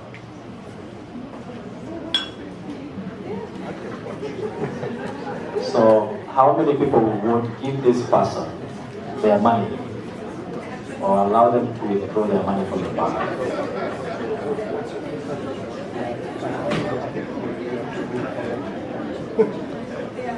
Anyone? So how many people here will not pass this person any amount of money? So right now, you're just getting to find out how important it is to have your good health and the challenges that people living with disabilities experience. So we need to have more training centers and more counseling centers for people living with disabilities. And I'm sure, like right now, we've been exhibiting in Dubai at an expo called the Accessibilities Expo. It's all industries that deal with disability meet up and display what they have to offer. And one of the biggest challenges that I thought personally as a therapist was that cerebral palsy was a big challenge, but it ended up being autism, because when you have a child with cerebral palsy and maybe they're on a wheelchair, you can, after feeding or after changing of them or giving them a bath, it's easy for you to conduct your activities, but not with a child with autism. So you realize that mental health, also with the parents, is a big issue. I've met parents who have told me that it's not once or twice they've thought about committing suicide because they didn't know how to solve the challenges with their children with autism. Thank you. Thank you so much, David. And this is a sensitive issue. I know it's private sector, but I'm sure every individual here has been affected by somebody who has disability somewhere, isn't it? So I think you're really right. More education, more awareness, more facilitation around disability. Anthony, your thoughts on mental health? I think mental health is a disease just like any other disease. Just like the way you can have diabetes and a heart condition and all that. But I don't know why we don't take it seriously, because we all have potential to develop a mental breakdown, especially because of the lifestyles that we go through. But we dismiss it just like that. So until something happens, then that's when we realize the person was going through a mental issue. So I think we need to invest more in institutions as a government, because, and that's where I think there's an investment opportunity with the private sector, because if you look around, like in Nairobi, how many mental health institutions do we have? Maybe one or two. And yet we have so many other hospitals. So it's something that needs to be taken seriously as an opportunity for investment in terms of having more institutions, training more psychiatrists, because psychiatrists, like, they're always in shortage. Yes. So because I think culturally we take it like, we just dismiss those people who have mental health. So we need to take it more seriously. Yeah, okay. Thank you so much. You're very right. There is opportunities in that as well. My take on mental health is like, we need to talk more about it. We need to make it as a normal thing. It's not a taboo. It's not something that, it's just like if you have something on your leg, you have a mental health issue and you should deal with it. I really like the Gen Zs, and I know I work with Gen Zs all the time. All my team is mostly young people. Not that they come to me, but I hear from other organizations, they know how to handle their mental health. And they would call in and say, you know, today I'm not feeling up to coming and dealing with customers. So I'm going to take the day off and just look after my mental health. And you, as you know, for us who are quite old and working in organizations, like, what does that even mean? That you're going to take a day off and look after your mental health? But that is a thing. That is actually a thing, and it happens. So from my perspective, as organizations like John, I would say, you know, let's try and accommodate that. And like Anthony said, it is a real thing, so we address it. We're going to open it up to questions now, Levin. Just looking around. And on questions also, please, I know Anthony started talking about a really, really good adventure around his chilies, and I would really like to hear more, so if we have some time, we'll hear more. But if there are any opportunities on that and you want to ask him questions, please do. Thank you. My name is Pascal. I'm in the health sector, specifically in insurance. Now, while we're on the topic of mental health, so I mean, there's a lot of stigma and taboo around it, and spoke a bit about cerebral palsy and all that. And where my question is coming from is there's been a lot of, over years, you get some of the conditions that people have evolving, and you find different, whether it's insurers and underwriters being able to start covering. So, like for example, even things like HIV, that wasn't being covered, but now it's sort of a big deal. Things, even like COVID, which is very recent. Initially at the beginning, most of the underwriters are not covering it, but right now it's part of basic insurance policies. Now, my question is now from the private sector, what push have you been doing to the insurers for things? Because I know things like cerebral palsy, speech disorders, and all that, you find are common exclusions in most of the policies. So, what developments or what have you tried to work on to make sure that that becomes part of standard medical policies? Great, thank you. We'll take a few more questions from the floor before we answer. Just state your name, your organization, and who you're directing the question to on the panel. Thank you so much. My name is Daniel Kibet from Aberison Investments Limited. My question is going to any of the panelists. I think my question is based on the health workers labour market. What do we need to do to improve the exchange program between the UK health workers and the Kenyan health workers? Number two, also on the bilateral trades that have been done between UK and Kenya. Can we be able to fast track the process of bringing the UK health workers to Kenya and taking health workers to the UK? Thank you.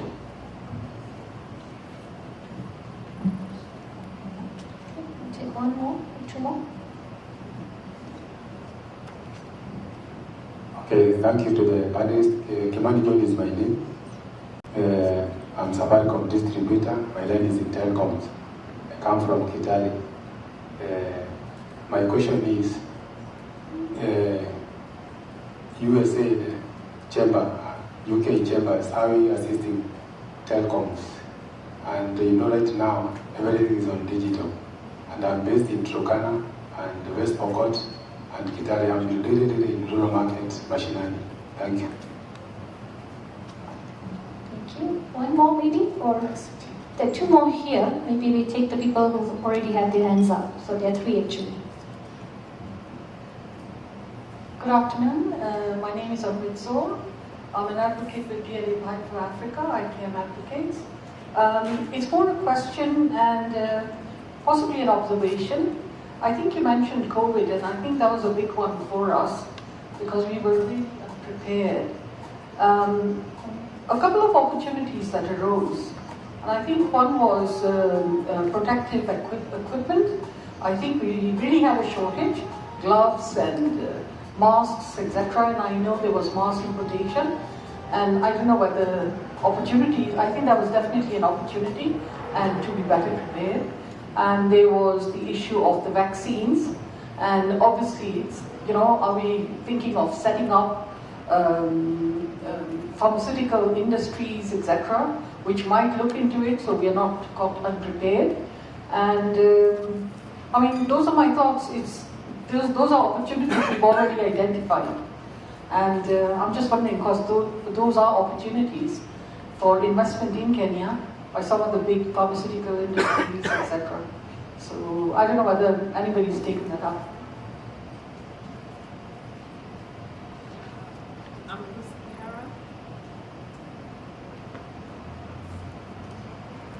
Okay, I'm Lucy Kihara from Champions Care and Recruitment UK and Champions Homes Kenya. First, I want to say something to thank you for what you're doing.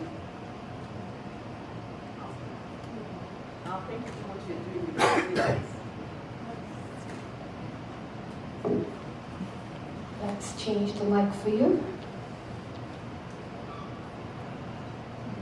Well done with what you're doing with the trainings, with the caregivers. But first I want to, I deal with that in UK for caregivers, recruitment and offering such services. But what I would want to encourage you to do is probably there's a lot of markets in Kenya for that, rather than considering sending them abroad at the moment. there is a lot of caregiving that is required here. We have a lot of patients, and I've had some reach out to me to say, do you have someone you know you can recommend to us who can give us caregiving? Someone who's trained from hospital discharges for people with long-term illnesses, cancer and all that. And they're looking for someone who's trained, who can give them that care for medication, that part of care, personal care and all that. And I think with what you're doing, there's a lot of market in this, which is something I've thought of venturing into, because there is a lot of those who are looking for living carers. And I think it's something you can extend your arms to for those who are already trained with you before even venturing into the UK market. For the caregiver side of things, I think it's not the right time for the caregivers. For the nurses and doctors, we still need a lot more maybe in UK.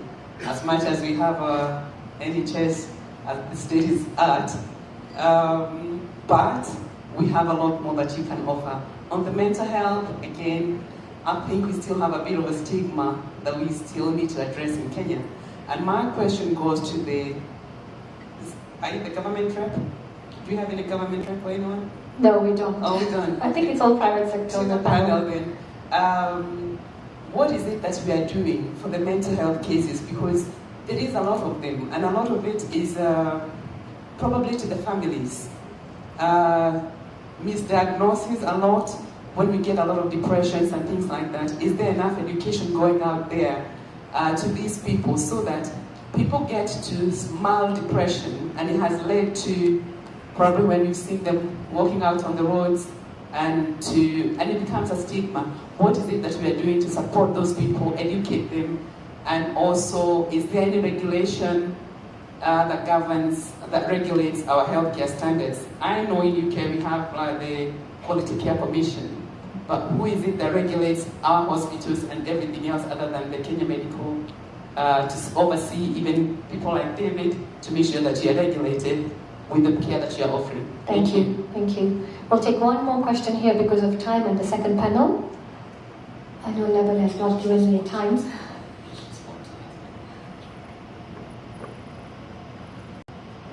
Hi, good afternoon, Ray Wilburn, East African Solutions. This question might be more relevant to John because I think you've been involved in projects of this nature. So I think particularly David and Joseph mentioned that there's quite a strong need for some of these more niche medical facilities, such as mental health, for example. Now, John, you were mentioning about the fact that there is such a massive need for it, but from the perspective of a financier, we know that there may well be a need, but there's perhaps not that much data in terms of what the real need is and what is the ability of the potential patients to be able to pay for it. So I was wondering what various stakeholders, including the Kenyan government, can do to more quantify that need for the comfort of financiers to be able to actually finance these projects, which there seems to be a need for. Brilliant. I think we'll start with those. I don't know if you want to do first in, first out. Yeah. So then the first one was towards the insurance. Yeah.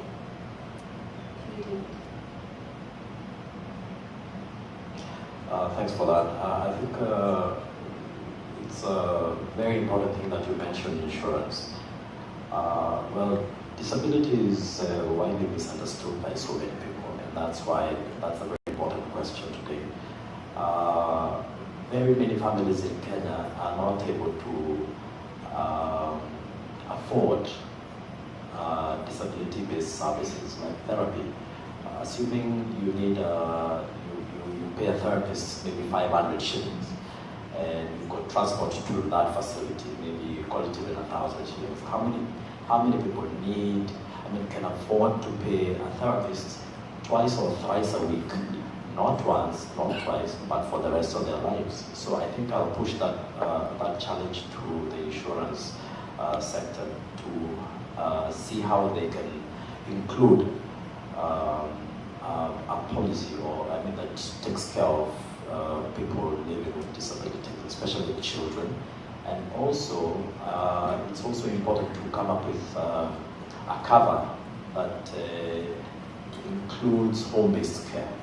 Because today, if you get a patient who gets a stroke, you basically need care for at least for the first few months of your, from the time you get the attack. So how many people are working on such a cover? There are very many people, because disability is expensive. You need to see therapists, you need to see, to see professionals, you need to buy some equipment, maybe a hospital bed, a wheelchair. It's something that really needs to be discussed at the table, and then we see how the government can come in to assist that. On the issue of bilateral trade improvement, I think it's a very good question. I think from both governments, Kenya and the UK right now, I think we need to all see how we can, they can sit down and discuss how to improve their needs, because like in April, I was in the UK for the Care Expo that was in London, and one of the biggest challenges they said was that Kenya was on the amber list. So how do we remove those kind of challenges so that we can have more Kenyan medical professionals get jobs in the UK? I think I'll go to the third question, which was on the caregiving jobs in Kenya. And that is something that we've been doing for very many families. But whenever we get a student, they usually already know what they want. There are some who want to work locally, and there are some who are just mainly focused on getting jobs overseas. So it's usually up to the students to decide where they want to work. And I mean, like the Kenyan government right now has had talks with Saudi Arabia. They've been picking quite a number of caregivers from Kenya, and these are I mean, they're sponsored in terms of the air ticket. They're paid about 63,000 shillings every month, which has changed very many lives in Kenya because of that kind of opportunity. Thank you. Brilliant. Thank you so much, David. I need to apologize. I've been calling you Anthony for, I don't know what reason I have called you Anthony. My apologies, Joseph. Really, my apologies. Would you like to answer any question, or should we come to John and then come to you? Let me come to John, and then we'll come to you. From the questions that we're asking, which one would you like to answer? Maybe just have a look if you remember any. Yeah, okay. Most of the questions that were asked were based on government implementation, and unfortunately we don't have any government representative here. Yeah.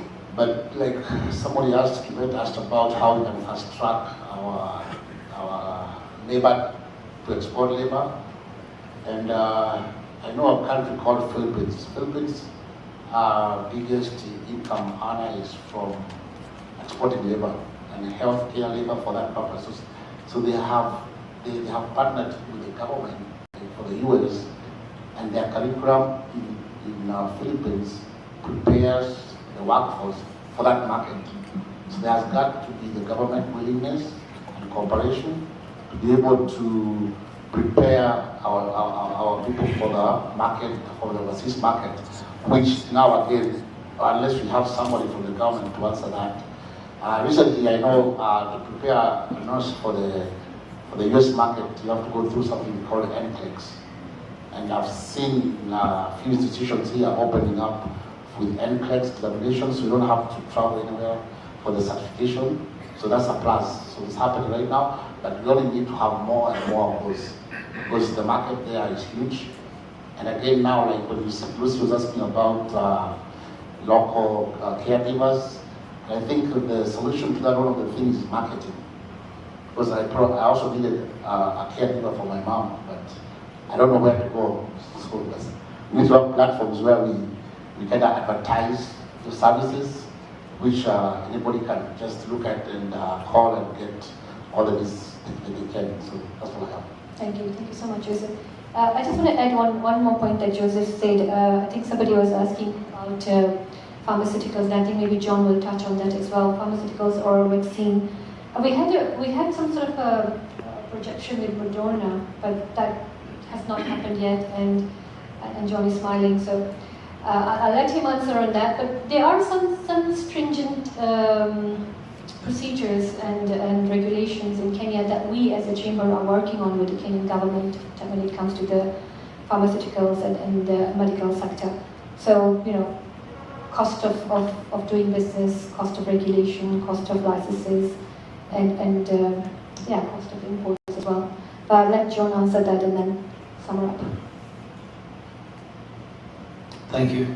So there are a number of vaccine producers and medical producers here. I can just name Piston, Brentech, and Biotech as a few, and that's regional. AstraZeneca, so there's quite a number already. But maybe just answer your question, Ray. So you, basically two types about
and I know most people can agree with me, is that the elderly are at home, nobody's taking good care of them. So there's a big opportunity there in coming up with institutions that are private, that are meant to take care of these old people.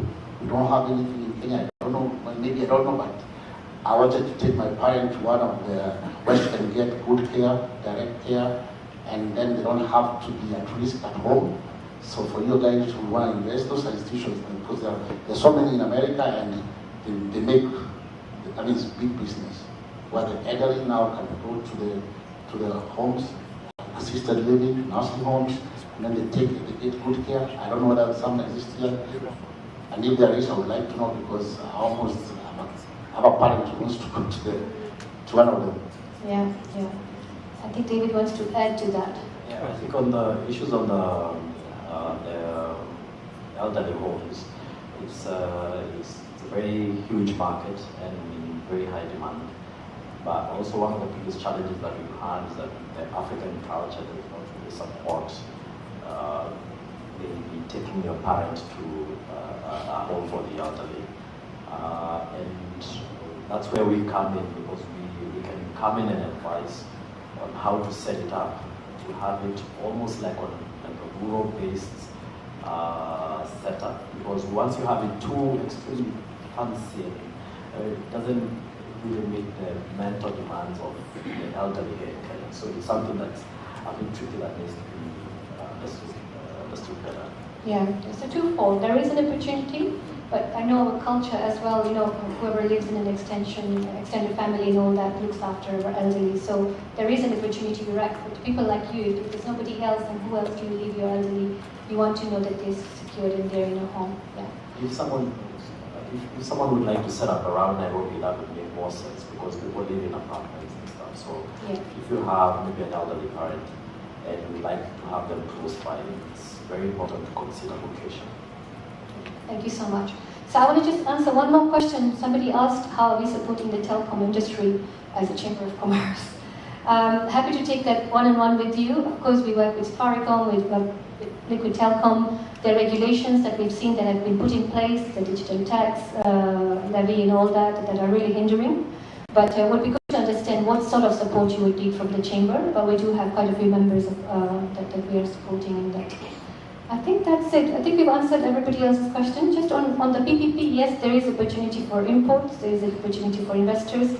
And the last one, I would like to find out why Kenya is on the grey list. I know when it comes to doctors and nurses, we had an MOU, we had an agreement with the UK, but it was being misused by some individuals. So what was happening is individuals, organizations were actually charging nurses money, as much as 500,000 shillings or a whole million shillings to kind of then promise them a job in the UK, which is really extortion from my perspective. And the UK, of course, put a stop to that, and now it's under reconstruction. That agreement is under reconstruction, and only licensed practitioners can now work with nurses and doctors to export labor out of the country. So I think we've answered all the questions. Levin, over to you.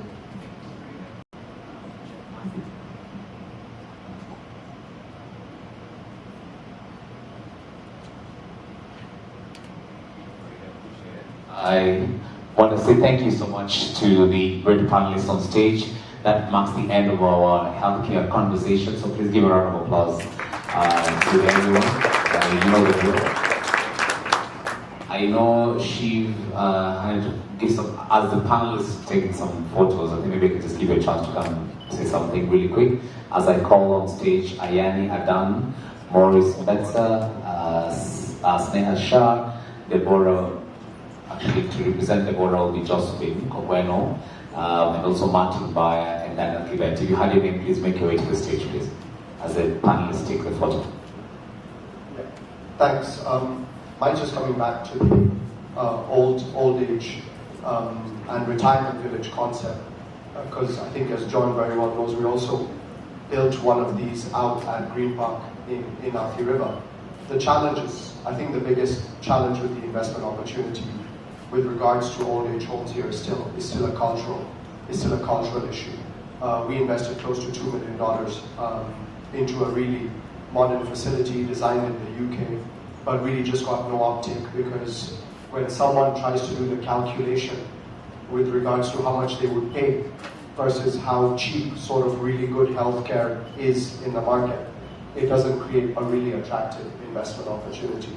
So I think maybe we were ahead of the curve, and maybe times will change, but I think on that one you're really fighting a very, very strong local culture issue with regards to the investment. So we actually shelved any further investment. It's good to talk about the things that don't go that well as well, so that people take some learnings. Can I hold the mic for one moment? I mean, it's just to say that if anyone's looking for any advice at Superior Homes, we've listened to so much of what's going on here. And please do reach out to Ian and myself, especially if you're looking to come into the market. Ian's been here in Africa since the early 90s, and at Superior Homes we're really happy just to provide accommodation, office space, startup, some experience, and any way in which we can guide any UK investor to come into the market. So ours is to offer CICL our support as Superior Homes, that we'd be more than happy to handhold any investor in the market. Yeah, thanks. Actually, we appreciate it, and for that intervention. I like, it's good to have lessons from either side as well. I know we'll hear a lot from Irfan as well, as one of our partners, so that's going to be in the afternoon, and we'll be giving a keynote address. So on stage, ladies and gentlemen, preparing to take us through the ICT and the tech space. Eminent panelists, we actually have about 6 on stage. Farida will give you some time to just relax, and Sam will take it up from here, just to take a breather. So as they get settled in, they'll be able to introduce themselves. Or maybe, Mary, would you want to have a chat now or just before lunch? Yeah? Okay, just before lunch, great. So Sam, over to you. Ladies and gentlemen, you would appreciate, I'm trying hard to make sure that we can keep to time so we don't delay for the afternoon. So here goes. Please give a round of applause to Sam Ocheng as he takes it up from here. Thank you so much. We've got a huge panelist today, and this is basically based on ICT. Now, we all understand that ICT is emerging one of the heaviest backbones for running a business in any part of the world. So here we've got the panelists. We've got some specific questions, but before then, I would like them to introduce themselves one by one, the organization they represent, the names, and the best thing they can offer us today. Thank you. I'll start with you. Thank you so much. My name is Daniel Kibet. I'm from Weston Investments Limited. Weston is a tech company that we dwell with both government and private projects, right from ERP, and that is Enterprise Resource Planning Solution, Hospital Management Information Solutions. In terms of government, we have done a couple of HMIS implementation in Lodwar, in Embu, Ranges. We've also done API integration with KRA as a contract. We also offer solution as software as a service, where private companies will come and outsource us our services in terms of development of solutions, be it mobile apps, website, or even their own HMIS solutions. Thank you so much. Thanks, Daniel. Next one, please. Thank you and good afternoon. My name is Snehar Shah. I represent two organizations. So one is called IX Africa Data Center, which is the largest data center in this region, and we can talk a bit later about how Kenya is becoming a hub to serve the IT needs, not only for the country and the region, but globally, with big techs like Microsoft investing like more than $1 billion into this market to do the AI compute, etc. So IX Africa is at the forefront of that. And with my other hat, I'm involved in a tech training institution called Moringa School.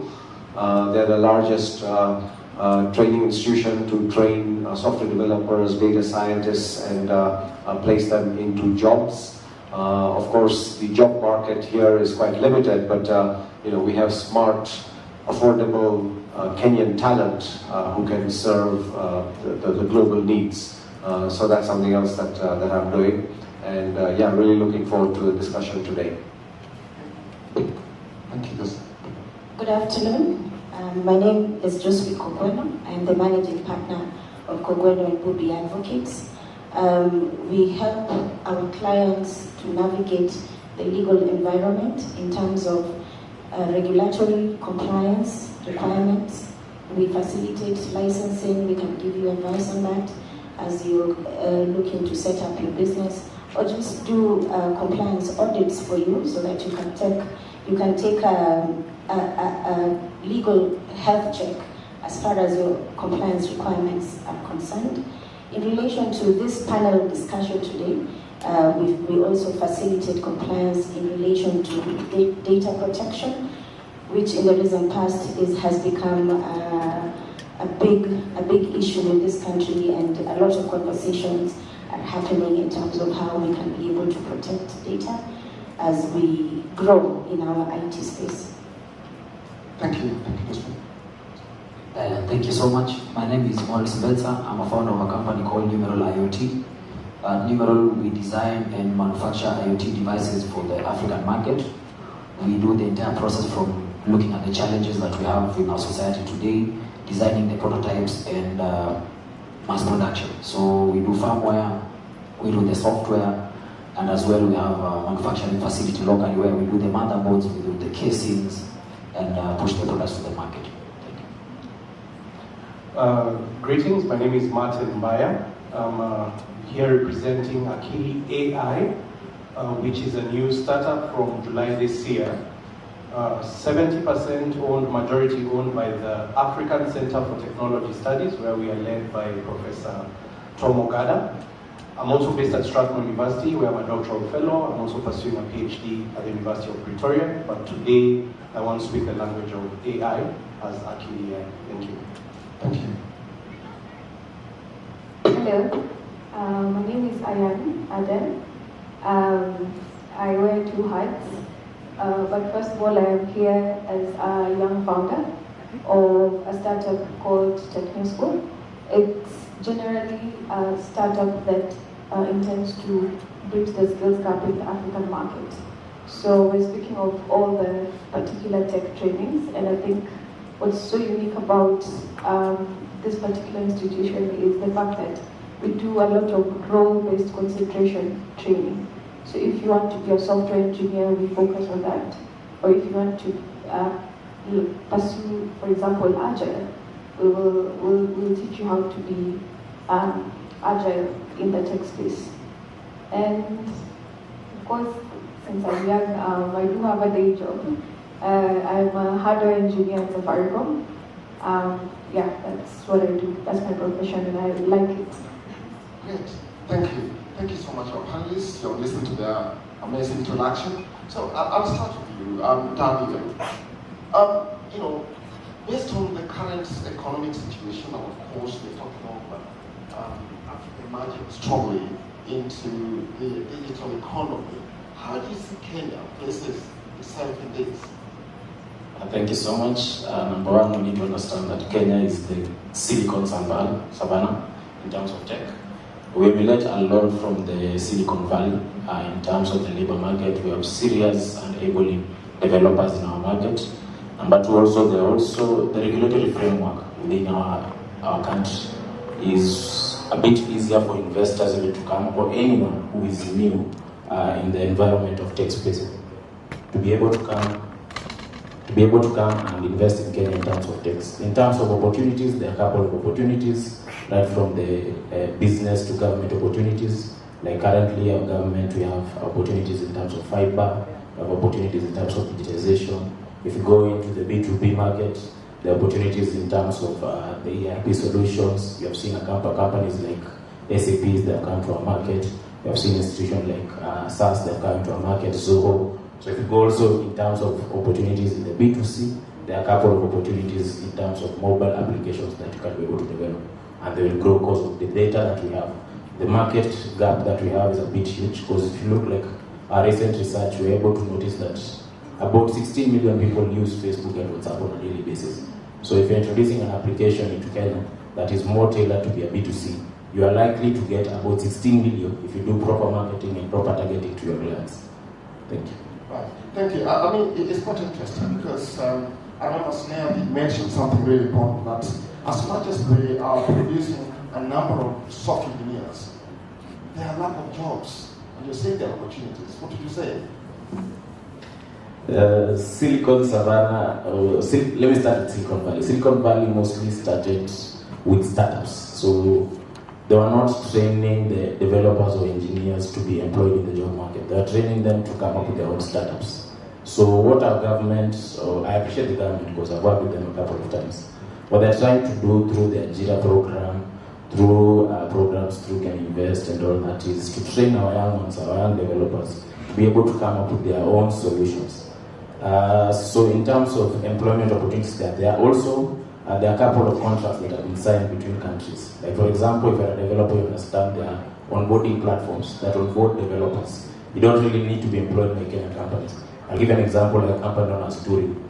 If you're a developer, even Moringa, they offer such solutions, whereby if you're a developer, you just go through their tests, and then they onboard you and get opportunities maybe from UK, of companies that in UK that require developers. So you don't really need to be employed in Kenya. You can also get opportunities through those platforms. Okay. Yeah. Okay. So how do you see Kenya in terms of digital economy?